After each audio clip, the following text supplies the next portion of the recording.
Hiya, welcome to Dottie's Adventures. Slightly different video from me today. I've been promising to do a cost breakdown of how much it costs me to convert Dottie, my Peugeot Partner Tepee wheelchair adapted vehicle that I recently converted into a very simple but usable micro camper.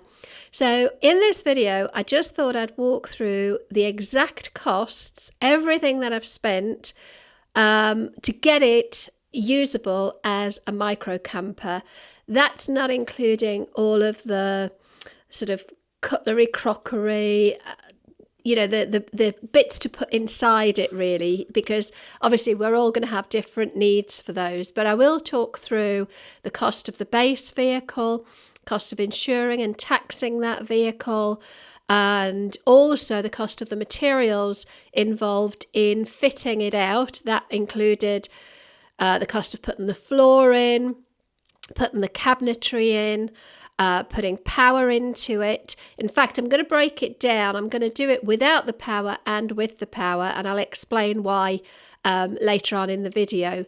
But as I say, I'm not going to go into things like how much I paid for my tea kettle or, how much I paid for my Bluetooth speaker, because that's very personal. That's really got nothing to do with the cost of the build.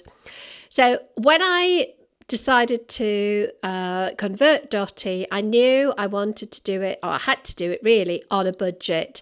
And I knew I wanted it to be quite unique. I didn't want it quite unique. To be unique. I didn't want it to be a boot jump that I could just buy off the shelf and put in there. I wanted it to be a little bit more personal than that. Also, boot jumps are pretty expensive, and I can tell you now, my costs came in cheaper than they would have done if I'd bought a boot jump. If you're not sure what a boot jump is, it's basically a prefabricated modular box system that you can put straight into the boot of your car or your SUV or whatever you've got, and it makes into sort of a seating area, a bedding area and a kitchen, and it's all modular. I didn't want to go for that. So let's start with the actual cost of the vehicle. So Dottie is a 2013 Peugeot Partner Tepee. She had 89,000 miles on the clock when we got her, and she had pretty much a full MOT. Now, full disclosure here, I bought the vehicle off a friend who I know, without a shadow of a doubt, gave me an incredible deal. I paid a lot less for the vehicle than the book price, as far as I'm aware. So for that vehicle, I paid exactly £2,000. At the time when I bought it, it had been used as a mobility vehicle. It had a wheelchair ramp, so the floor had been professionally dropped, and it had got a winch and a ramp for a wheelchair. It had no rear seats apart from one small sort of passenger rear seat, like a smaller than normal seat. So it was basically an empty shell, and I paid £2,000 for it. To insure that vehicle, once I had done the conversion, cost me, I am reading off some notes here, all bar pennies, £370. Now, I didn't have any no claims discount on that. I insured it through a company called Howdens, who I was really happy with. I'm not sponsored by them. I was just very happy with them. And they specialise, or they're certainly sort of up to speed with self-conversions, because I knew I needed to insure it as an adapted vehicle. Now, I have done a video on getting the insurance for Dottie, and I'll link that in the description if you want to go and check that out. But that was £370 for the year, fully comprehensive.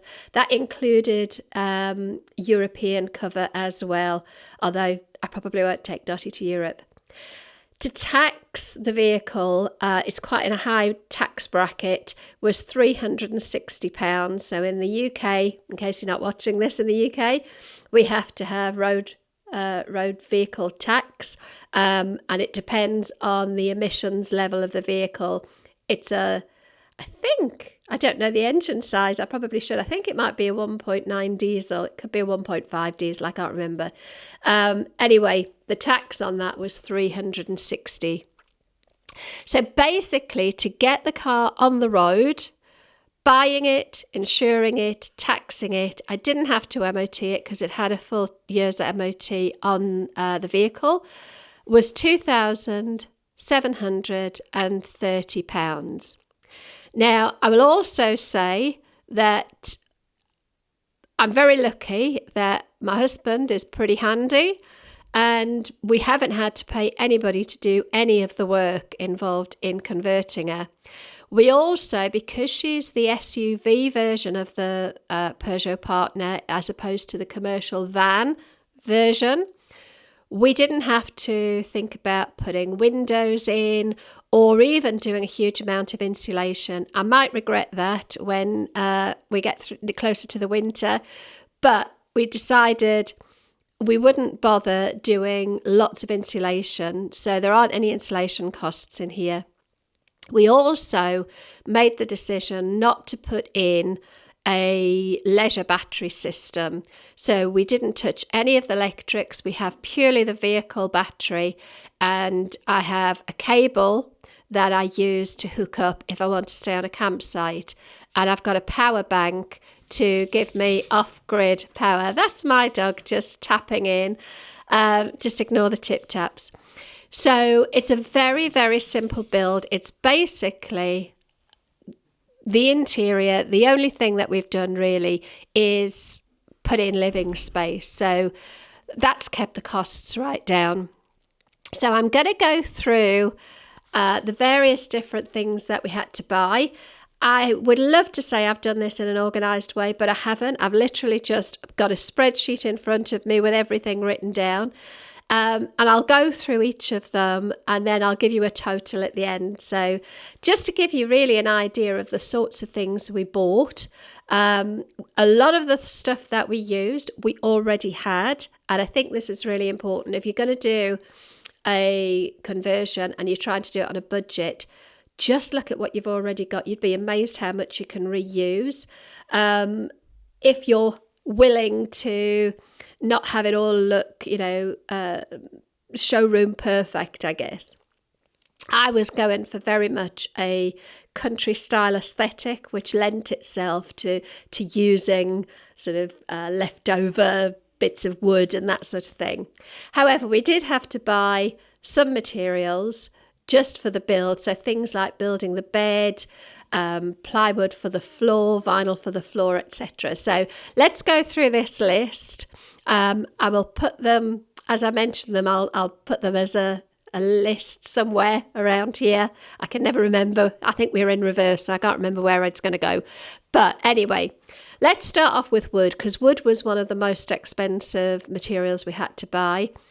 And I bought from Wicks, which is, for anybody who's not aware, Wicks is quite a big hardware store. It's a national hardware store chain, and also a local company called Branch Brothers. And altogether, I spent £120 on wood. That included the ply. I think we used 18-inch ply for the bed and the floor, and also for sort of battening and for building the bed frame. I then put a sticky vinyl floor plank on top of the plywood floor, and that cost me £40, and that came from Amazon. I built the kitchen. I say I actually mean we, but I'll probably stick with I.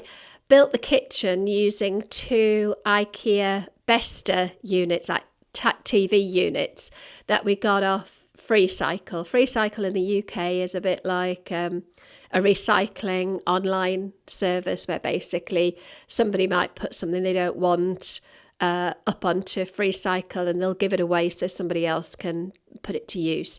So they cost me absolutely zero.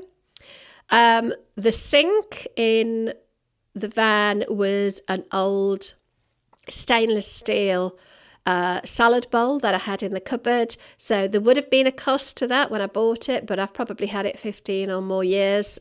So that to me is a freebie. So that cost nothing.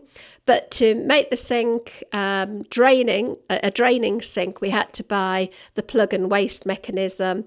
And that came in at around £15. And again, that was from Amazon. I also have 2 5-litre water containers, a blue one and a clear one, which is my water system. They were from eBay and they cost £10 for the pair. Another expense was the foam that I put on the bed. I used 3-inch high density foam, and again it came from Amazon and that cost £35.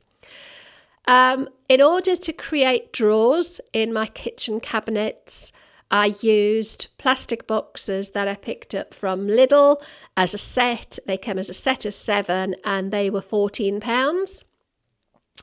I also had some soft baskets, sort of heavy, like Hessian weave baskets that I put clothes and things in.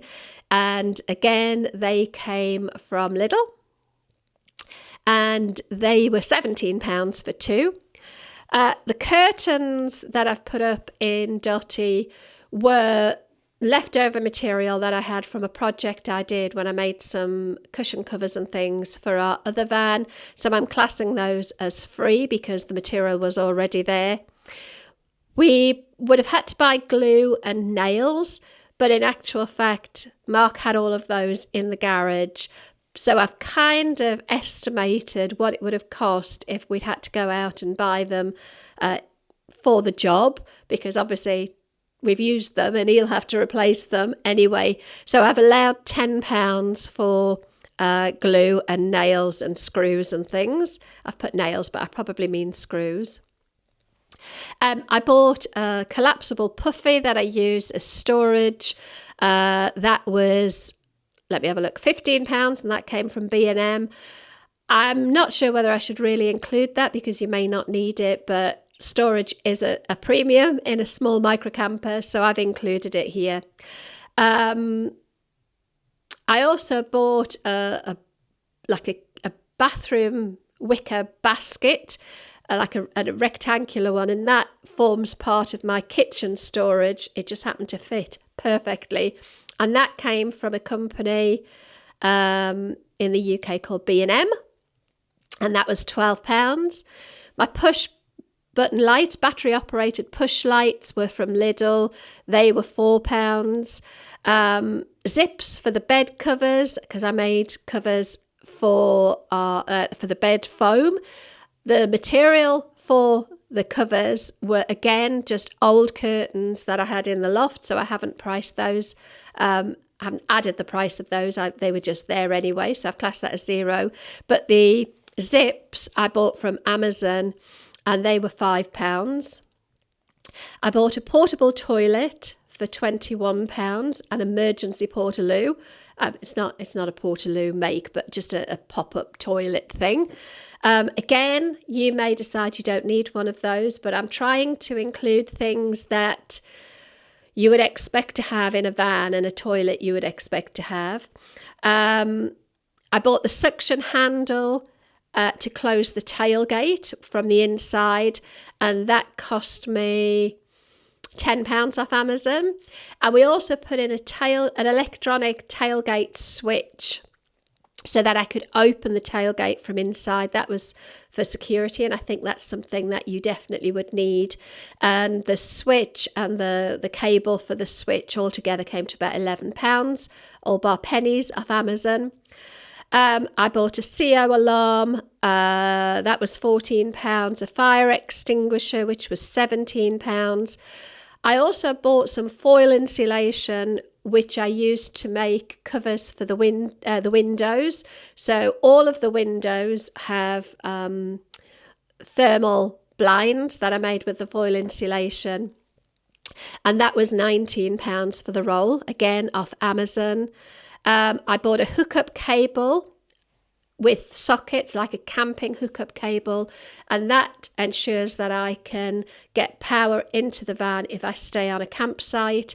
Again, it's probably optional, but I feel it's essential for having power to the van because we haven't got any other source of power. And that was £45, again, from Amazon. And then I have two sort of flip out extra shelves that extend the worktop, and they came from Amazon. They were £16. The worktop itself, I haven't costed in because it was a piece of fairly thick laminated MDF, but we've had it in the garage for probably 15 years or so. We used to use it as an extension for our kitchen tabletop if we had visitors and we needed a bigger kitchen table. And then when we redid our kitchen, probably 13 years ago or so, I'm said 15, but it's probably nearer 13. We didn't have a use for it anymore, so that's been in the garage. So again, I class that as a freebie. I haven't even sort of priced up how much a worktop would cost, but that is the sort of thing that if we didn't have that, I'd have been looking on Free Cycle, because worktops, offcuts come up all of the time. So they're all of the things that I think we needed in the van to create the build. I haven't, as I say, included kitchen utensils or cushions or ornaments or any of that sort of thing. And altogether, the cost of the materials that I've mentioned comes to £475.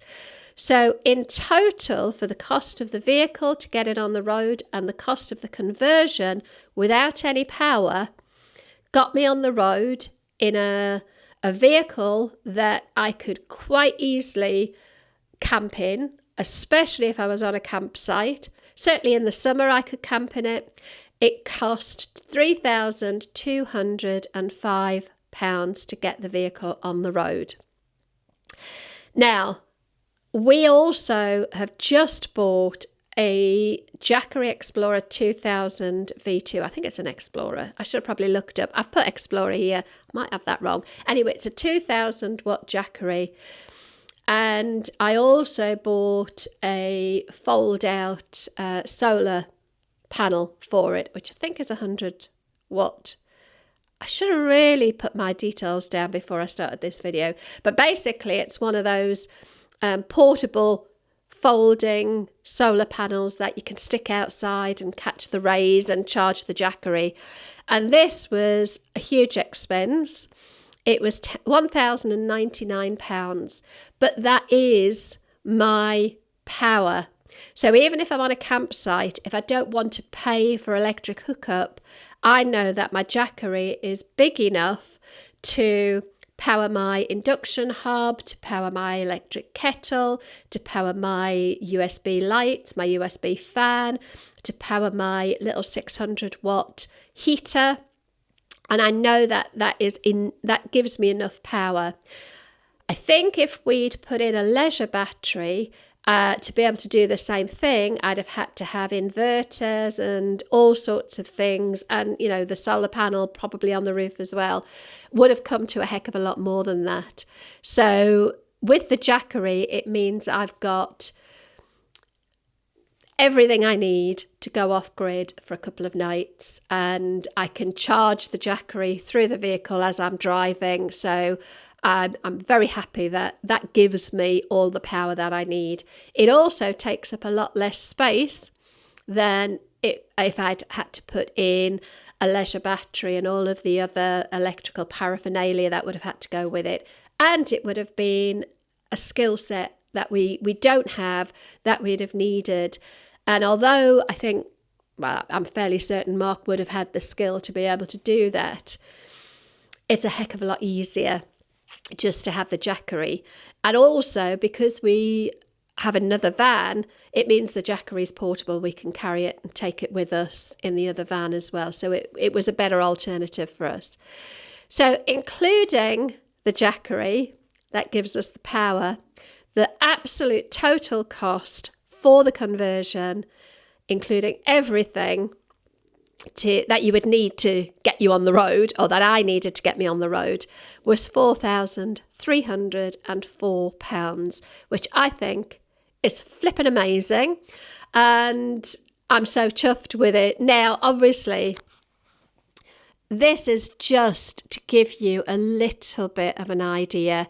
The reality is, to get the vehicle that I have would possibly have put the price up by another £1,000 or so, unless you could, as I did, be fortunate enough to get a real bargain on the cost of the vehicle. You could make that a lot more expensive if you didn't want to, or you couldn't use stuff that you've already got. And of course, if you didn't have the skills to be able to do the build yourself and you were having to pay somebody else to do it, then that would put the costs up as well. Now, what I would say though is I didn't think I would have possibly ever been able to do the work myself. I didn't feel I had the skills. I didn't feel I had the confidence at all. Having watched my husband Mark do a lot of the work and helping him to do it, I honestly think the type of conversion we've done, because we didn't get all tricky putting power in or diesel heaters or anything like that in. We didn't have to strip the whole thing back and start from scratch. I think with what I know now, I would tackle it. I would do it myself again. The costs, I guess, then would be if you've not got the tools already to be able to do the work. But I think with fairly minimal tools, fairly minimal experience, a willingness to learn and give things a try, and a willingness to watch lots of YouTube videos to show you what to do, you could do this yourself at the level that we've done the conversion, because it really isn't a particularly complex conversion at all. But I hope that's given you a bit of an idea of the costs involved to get yourself on the road. So if you're perhaps sitting on the fence thinking, I would love to, but how much is this going to cost me? Obviously, this isn't a definitive list. It's not going to be absolutes when it comes to how much it's going to cost, but hopefully gives you a little bit of an idea. This is how much it's cost us, with the fact that we did all the work ourselves and I got a bargain with the vehicle. So hopefully that gives you an idea. Thanks ever so much for watching. If you found this useful, please consider hitting the subscribe button. It really does help. Give it a like. Leave your comments below. Did it surprise you? Did you think we might have spent more or less? I'd love to know your feedback. And I will put a link to the build playlist. So if you want to see the build as we were going through from start to finish, you can watch those back. I'll also, as I say, put a link to the video about the insurance that I took out. And yeah, I'm really happy with it. I hope you've enjoyed this video, and I will see you again next time. Take care.